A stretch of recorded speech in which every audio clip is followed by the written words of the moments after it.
무시를 당한다고 느낄 때. 영성 상담을 하다 보면 어릴 때 무시당한 경험에 대해 자주 듣습니다. 넌 못해. 넌 너무 느려. 넌 못됐어. 넌 악마야. 넌 절대 할 수 없어.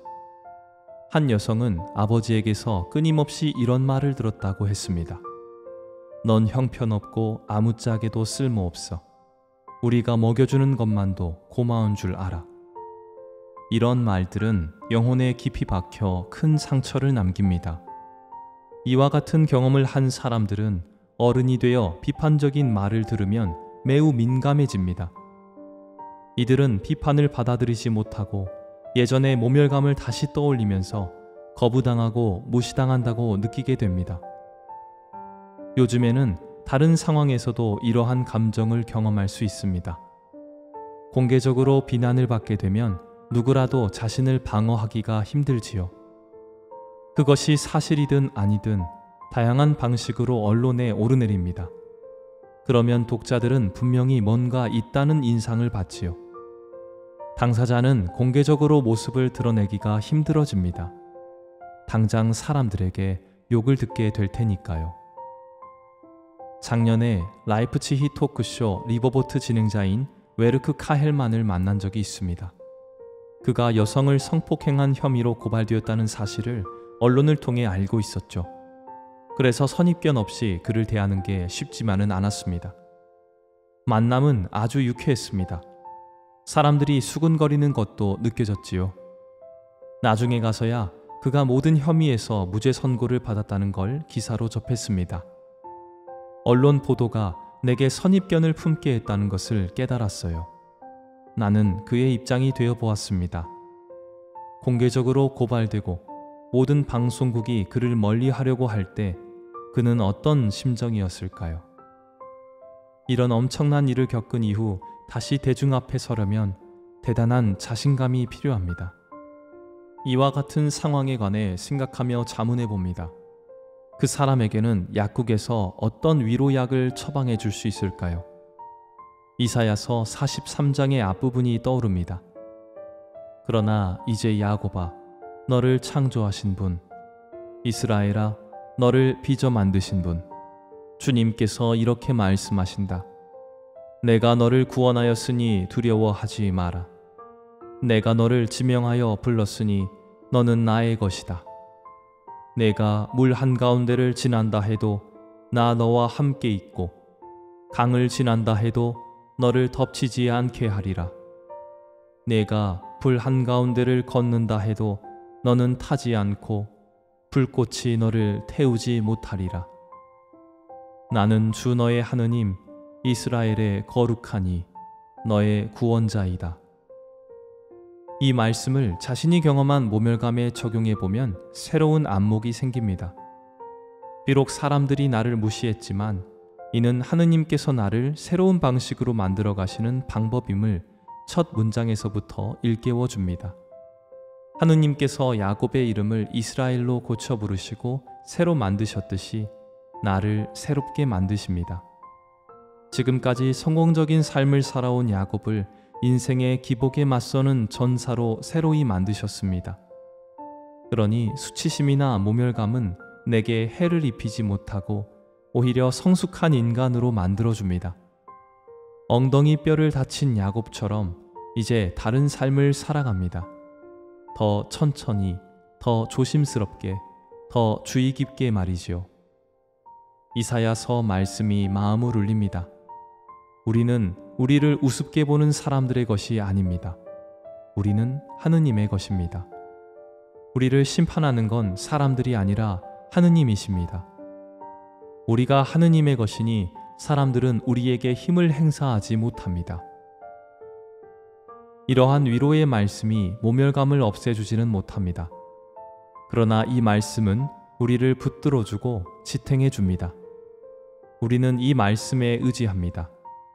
물론 이 말씀을 한번 읽거나 잠깐 생각해보는 걸로는 충분하지 않습니다. 긴 산책을 하면서 반복적으로 되뇌면 좋을 것입니다. 그러면 서서히 위로의 말씀이 우리 안에 새겨지고 모든 무시하는 말들을 몰아낼 수 있습니다. 이제 우리는 모멸감으로 인한 자기 연민에 빠지지 않고 우리를 덮치는 공격에 스스로 공격적으로 대응하거나 우울해하지 않을 것입니다. 우리는 하느님께서 방패처럼 공격을 막아 우리를 보호해 주시고 지켜주시는 체험을 합니다.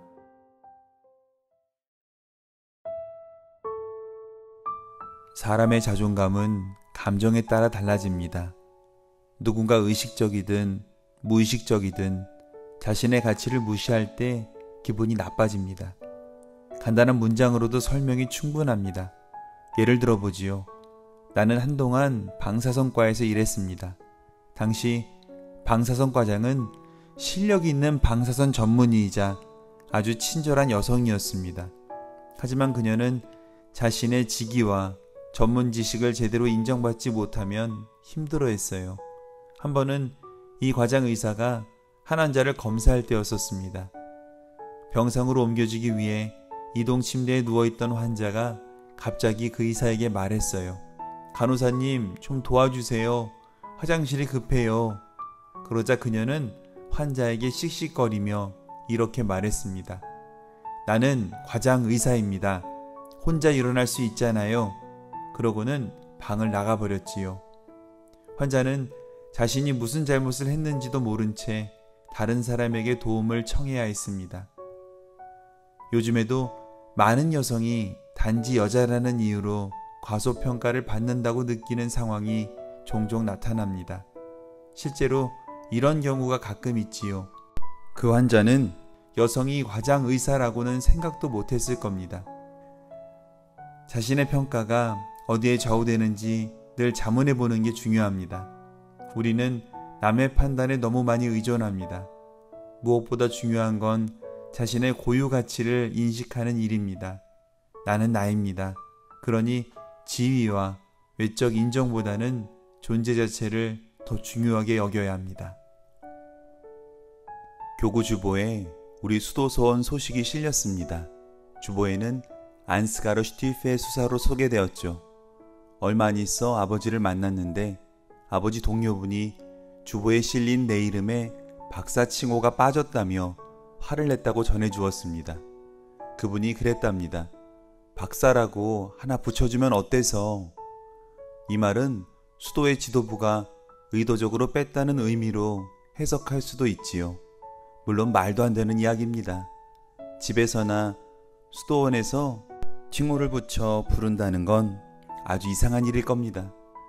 아버지 동료분은 전적으로 외적 요인에 따라 사람의 가치를 평가하는 분이었던 것이죠. 내게는 아주 낯선 일입니다. 물론 사람의 가치에 대한 실제적인 공격은 자주 일어납니다.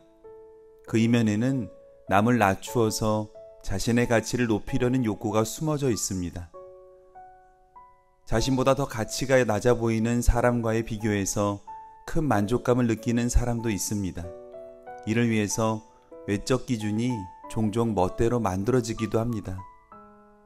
나는 아프리카에서 일하는 동안 유럽에서 오는 방문객들을 수없이 맞이했습니다. 그 중에는 아프리카에 대한 특정한 선입견을 지닌 사람도 많았지요. 이들은 자기 생각을 뒷받침해 줄 만한 일들이 어디 있을까 찾는 것처럼 보였습니다. 한 번은 방문객을 태우고 시내로 가고 있었는데 그가 아무것도 하지 않은 채 길가에 서 있는 사람들을 보더니 이렇게 말하더군요. 아프리카 사람들은 일하기 좋아하지 않는다는 말이 사실이군요. 난 그가 왜 그런 생각을 하는지 이해가 가지 않아 말뜻을 물었지요. 그 남자는 저렇게 길가에 서 있는 사람들을 보면 뻔하지 않냐고 대답했어요. 나는 그들이 버스를 기다리는 중이라고 설명해 주었습니다. 탄자니아의 다르에스 살람 같은 도시에는 공식적인 버스 정류장만 있는 게 아닙니다. 공장 입구에는 많은 사람들이 모여 있고 수많은 작은 버스들은 필요하면 어디서나 정차합니다. 나는 독일에서도 버스를 기다리는 사람들은 똑같이 행동한다고 말해 주었죠. 어떤 방문객들은 선입견이 너무 강하다 보니 내 설명을 믿지 않기도 합니다. 다른 문화권의 사람들을 비하하는 행동은 뿌리 깊은 본능에서 비롯됩니다. 고대 사회에서 사람들은 처음에 가족이나 친족을 이루고 살았습니다. 이런 생존 구조에서 소외되는 사람은 뒤처지기 마련이지요. 이는 면적이 넓은 아프리카에서 가장 많이 볼 수 있는 구조입니다. 서로 다른 부족으로 이루어진 아프리카인들은 끊임없이 자신을 과소평가합니다. 그들과 많은 대화를 하다 보면 다른 부족을 비하하는 발언을 듣게 됩니다. 그렇기에 유럽 인종차별주의자들의 아프리카 문화에 대한 잘못된 인식은 매우 부적절하다고 볼 수 있습니다. 자신의 시족을 존중하는 태도에는 인류의 중대한 문제가 숨어 있습니다. 예수님의 가르침은 이와 정반대입니다. 예수님의 말씀에 따르면 누구나 동등합니다. 사람은 누구나 서로 형제이고 자매이기 때문입니다. 예수님께서는 아주 명쾌한 말씀으로 당대의 가족 구조와 거리를 두셨습니다. 어머니와 형제들이 밖에서 예수님을 찾고 계신다는 말을 듣고 예수님께서는 주위 사람들을 둘러보시며 말씀하셨습니다. 이들이 내 어머니고 내 형제들이다. 우리가 예수님의 이 가르침을 진지하게 받아들인다면 다른 사람의 가치를 과소평가해서는 안 됩니다.